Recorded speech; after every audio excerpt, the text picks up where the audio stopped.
Hey everyone, this is Tim from Your Six Studios. Today in the studio, I'm going to show you how to add your phone number to your PlayStation 5 for extra security, maybe two-factor authentication or something like that.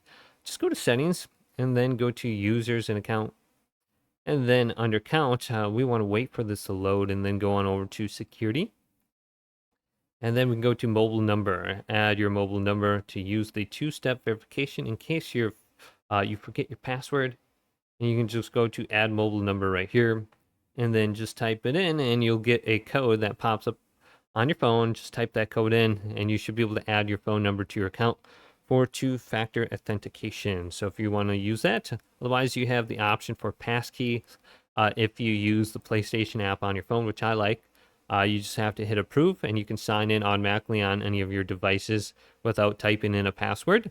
Just use your phone app. Hopefully this video did indeed help you out. Leave a big thumbs up and subscribe to my channel down below.